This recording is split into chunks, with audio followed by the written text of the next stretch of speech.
A lot of women think their picker is broken when actually they have just been taught to read the wrong things as relationship material. This episode will help you understand why you keep doubting your instincts in dating and how to choose better without becoming cynical, guarded, or disconnected from your feelings and instincts. If you're new here, my name is Laura Nagyel.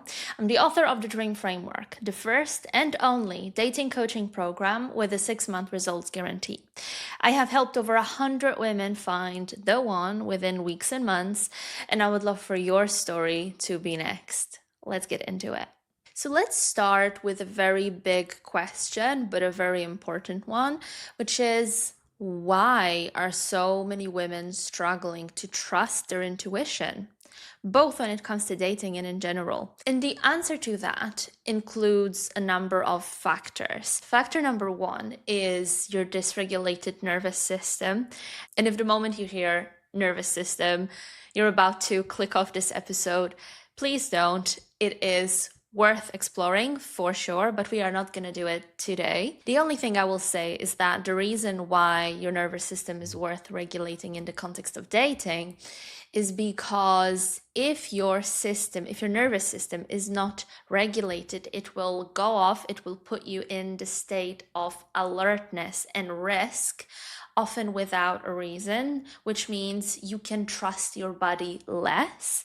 And this is exactly why only when your nervous system is balanced, only when there's that peace and harmony in your body, can you really listen to the cues and follow them. Factor number two is that the modern society is rewarding everyone, men and women, for functioning in their masculine energy, meaning prioritizing logical thinking over feeling, intuitive ways of thinking. So because of that, because we are prioritizing understanding things with our mind rather than with our body, it is difficult to read into what our body is telling us, because intuition lives in our body. Intuition lives in how we feel, whether something feels right or whether something feels wrong. And the reason why this is such a big problem for high achieving smart women is because since you're so intelligent, you will be very good at making up logic to whatever is going on, to whatever he is doing. Even if it feels wrong in your body,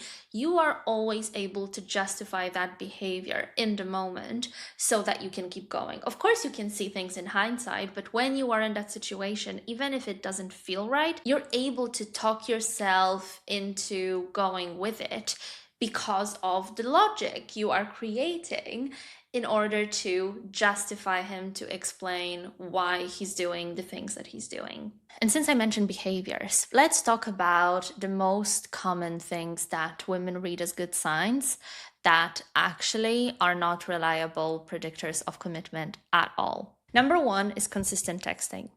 We are sadly at the point in the overall dating landscape that even texting consistently can be read as a massive green flag because he's responding quickly, he's keeping the conversation going, you know when the next text is going to come. So it feels very reassuring, right? The problem is, if you are talking to him for a week and then two and then maybe a month, and he is not making an effort to meet you, that is the ultimate sign that he is not serious about dating you. You might be nice entertainment while he is passing the time or be his source of validation, but he is clearly not serious about dating you. Doesn't matter how regular and consistent his communication is. I have worked with women who spoke to men for weeks, sometimes even for months, only to discover that things never really moved forward. And I mentioned this in the previous episode as well on signs that a man is not serious about you.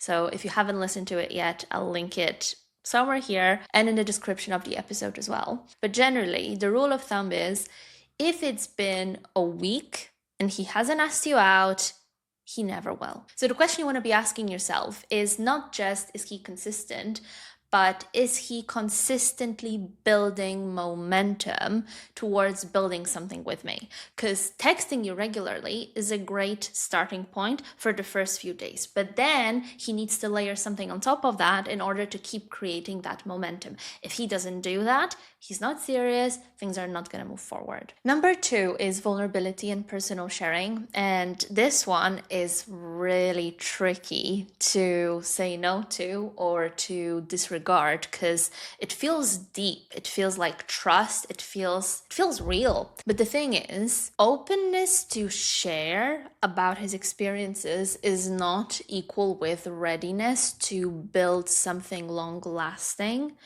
to sustain a relationship properly. So if these deep conversations are happening early on, I would say that's at the very least a pink flag, because one, vulnerability is something that should be earned, that is earned for most people. And secondly, being expressive emotionally does not guarantee emotional availability for a long-term relationship, and it's key to recognize the difference between the two. Number 3 is one where so many women use logic to explain and justify why this is not a red flag, even though it objectively is. And what I mean is talking about the future very early on. And you know this by now, I don't have to tell you. If a guy mentions family and a house and 2 dogs and starts picking child names with you, that's a red flag. You know all of this on an intellectual level. But the moment a guy you really like serves you that line, you are willing to throw all of your experiences, all of your previous knowledge, all of your intuition about this out of the window and start creating logic as to why it's different this time, as to why in his case it just means that he knows what he wants, he's emotionally mature, and he is so ready to build that dream life with you. And this is so dangerous, especially for women in their 30s who know what they want, who are ready for commitment, who are maybe feeling the pressure of their biological clock ticking, because not only is it irresistible and intoxicating almost, that vision of having your dream come true, but it also creates a sense of commitment very early on, which if you justify that one thing, that one behavior that he says things he shouldn't be saying so early on because of that sense of commitment, you will keep justifying other things that he does that might feel slightly off, just because in your mind this is a compromise you're making for the sake of having that dream life, dream family, whatever it is that you want for yourself. Number 4 is an incredibly powerful line, and the moment you start justifying it with logic, you are gone. When a man tells you, you are so special, I have never felt this way before with anyone else, and this is your second date, you know that something is off. And yet, many women, and if this is you, I am lovingly calling you out, but I am also admitting that that used to be me as well, dating a man in his 30s who fed me that line. And on a logical level,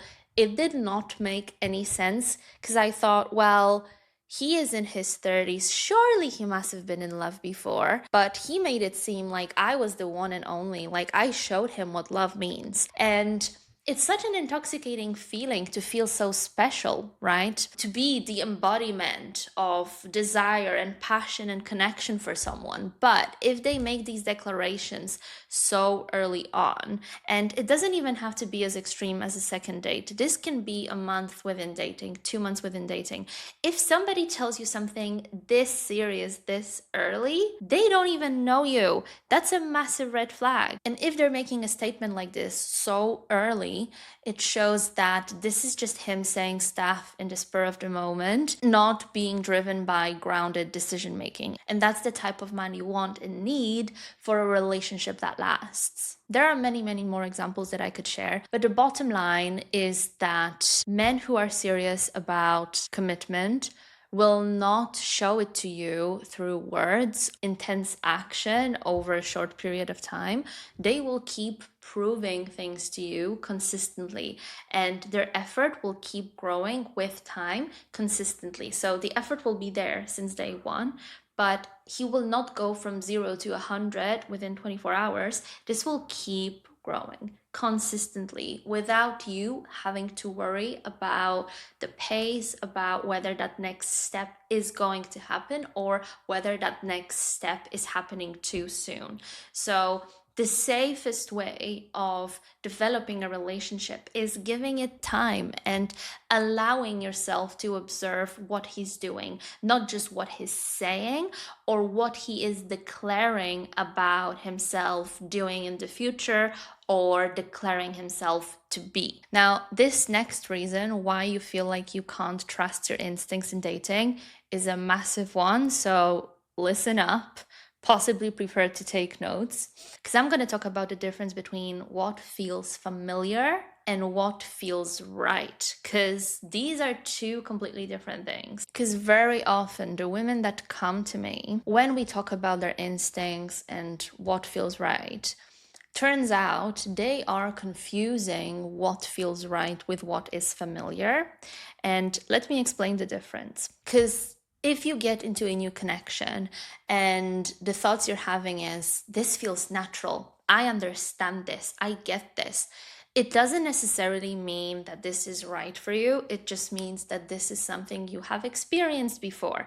And the things that are familiar to you, your sense of familiarity, is built by your past, not necessarily by what is good for you. And this is very often why you might find yourself saying, the guys who treat me right, I just don't feel that spark with them. They just feel so boring. Being with a good guy is just so overwhelming. I need a bad guy, and I know that it's bad for me, but I just cannot with the good guys. It's too boring. Or you might even say, I know that I fall for men who are wrong for me, but I just can't help it. If you're at the stage where you know you fall for men who are wrong for you, congratulations, because that means you've already got self-awareness, and that's the very first step towards working through it and turning things around. If you're interested in doing that, have a look at the Dream Framework. This is exactly what we do in that program. Break through all of the blocks, all of the patterns, all of the things that don't serve you. And we do that extremely quickly and effectively so that you can meet your dream man literally within months. And if you feel like you are stuck in a cycle of, this feels right, this guy feels like the one, and it feels like everything should be working out and yet it doesn't, you might want to look at what are the things that make it feel right to you, even though maybe it's just familiarity and not actual things that are good for a long-term relationship. For example, if you have experienced emotional inconsistency, emotional unavailability, having to earn attention, that dynamic can feel strangely comfortable and exciting, and it feel like, yes, this guy gives me that spark. I may not love everything that he does, but he excites me. That's the guy for me. But that's exactly where you go wrong, because a healthy connection usually feels drama-free, it feels consistent, it feels balanced, clear, and calm, where you don't have to overthink, where you don't have to dedicate hours and hours of your day to analyzing what he says, maybe chatting with your friends through it. You can live your life and him be the addition to it, not the center of it. And if this is you, this is why very often that lack of spark that you're talking about with emotionally stable, securely attached men is just absence of anxiety and your body reading this as something that is not stimulating enough, hence boring and underwhelming. So if you want a real transformation, if you really want to change how you choose men, how you date, how your relationships play out, it's not just about changing one tiny thing in how you filter on dating apps or what you say on dates. This is a very deep and concentrated piece of work where we need to recalibrate what feels right. Because until your definition of what attraction is and what spark is changes, you will keep getting drawn to what is familiar, even though this is not what you want long term. And only when you have worked through that, you can trust your picker to guide you reliably, because this is when you stop confusing anxiety with chemistry. This is when you stop chasing highs and lows emotionally and otherwise. This is when safety and being treated well stops feeling underwhelming and boring and actually becomes something you value and something that draws you to the person that gives you that. Now, why do so many women read intense pursuit or intense chemistry as relationship potential when it very often isn't? Number one is that the brain confuses emotional intensity with significance, because the moment we feel that emotional spike, our brain is thinking, okay, this is very strong, this is very intense, this must be important. So when a man creates anticipation, excitement, butterflies, uncertainty, your brain is thinking, okay, this is important. I need to focus on that and I need to dedicate myself to that. Even if objectively nothing solid has been established. Also, this is why those secure, stable relationships very often get overlooked, because they don't create that emotional spike that bonds you to that person very early on, even though these are exactly the connections that serve you and work out in the long term. Number two is that inconsistent behavior is addictive. And that is the biggest trap I see with my clients. Because when attraction is unpredictable, it creates a loop. When he shows interest, you're high. When he takes that interest away, you are invested into trying to get it back and you're anxious about why that is. But then when he comes back, you feel relief and you get that high again until the next drop, next anxiety. So you're having these highs and lows, and that stuff is addictive. And that cycle strengthens emotional attachment in an unhealthy way, but it strengthens that emotional attachment way more than any stable and secure connection ever will. And this is why so many women interpret this as there must really be something there, because the way he makes me feel, no one else does, or not many men do. When in reality, this is just their conditioning to uncertainty. Number three, early pursuit very often feels like intention. It feels like, wow, he is choosing me. I really dazzled him.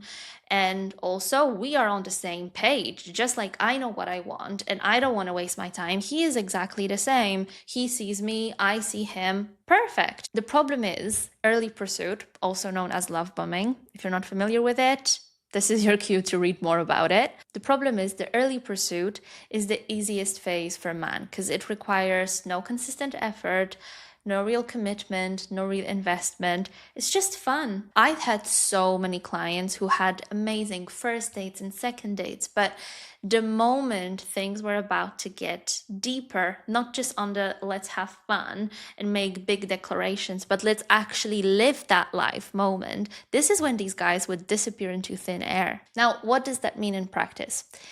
Chemistry and attraction, of course, are not irrelevant. They're very important, but on their own, they are not reliable indicators of relationship potential.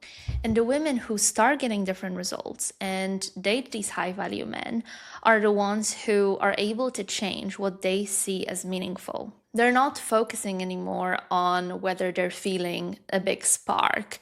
They are focusing on whether this relationship is actually going somewhere beyond the big declarations, the grand gestures, and these sparks. And that shift alone saves them months, sometimes years, of dating men who are just not aligned in terms of their readiness for commitment and what they want in life.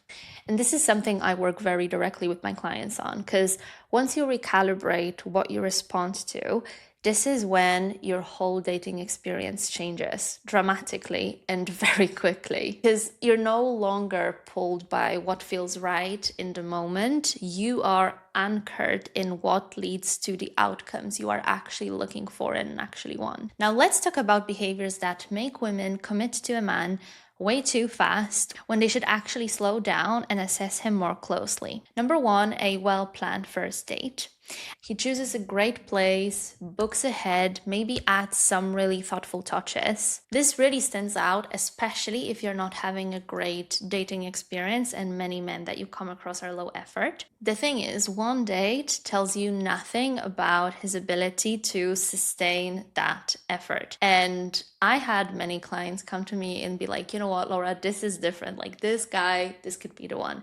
Only for him to drop the ball and never talk to them again in a few weeks. So what you want to do instead is, instead of assessing him or making your decision just on the basis of a one strong but maybe one of performance, you want to give yourself the time to see how consistent his effort is over time. And when I say over time, I don't mean over the span of a few days, I mean over the span of a few months. And speaking of time, number 2 is very fast escalation. If a guy seems to be changing his whole life around you, editing his schedule so that he can see you as often as possible and putting pressure on you to do the same, that's a massive red flag. And that should actually make you hit the brakes instead of being excited about the pace of things. Because yes, this can feel like clarity and decisiveness, like it's so manly. He knows what he wants and he goes for it. And sure, this can be the case, but you also want to give yourself the time and space to observe and assess whether this is him being decisive and clear and knowing what he wants, or actually trying to rush something without building a proper foundation. Number 3 is surface level alignment. And that is something that I find to be very tricky for my clients who might have a very particular hobby or a lifestyle choice that they feel very strongly about. And they just don't find it so easy to find people who are on the same page as them in those aspects. So when they do, they're already getting so excited and thinking, well, this has really chance to go somewhere, right? Because the lifestyle is aligned and our interests and passions and all these things, which are important, but they are not the only factor that predicts a success in a relationship. And actually, something that is way more important is shared values and emotional maturity, emotional literacy, their ability to talk about how they feel and ability to work on themselves and the relationship. And most of all, the readiness for a relationship. Just because you both love to surf and all of your holidays are water-based or water-oriented does not mean that you will get along when it comes to preserving that relationship when difficulties come up, and they always do. And so, as enticing as it might be, just because you share these surface level choices, do not disregard men who might not be ticking those boxes, because hobbies and interests is, as far as I'm concerned, a nice to have when you share that with your partner.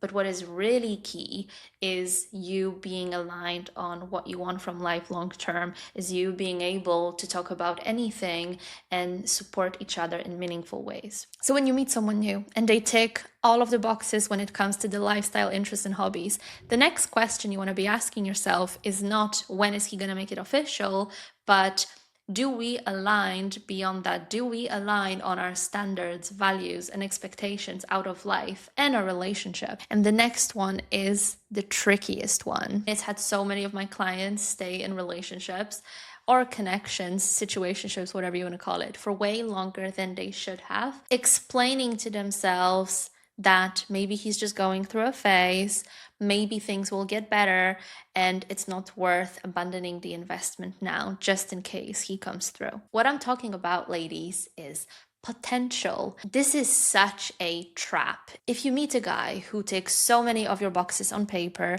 if you meet a guy who presents himself just so well, but then when you look at his actual life, when you look at his actual actions, something is not clicking, something doesn't match. And what you do then is, again, approach it with logic and say, maybe he's just going through a phase, maybe these are just some difficulties that he's having. He might be very well helping you in justifying justifying that, why he's acting the way he is. So he might be telling you how usually he's very emotionally mature and how he's such a great communicator, but actually you struggle to talk to him.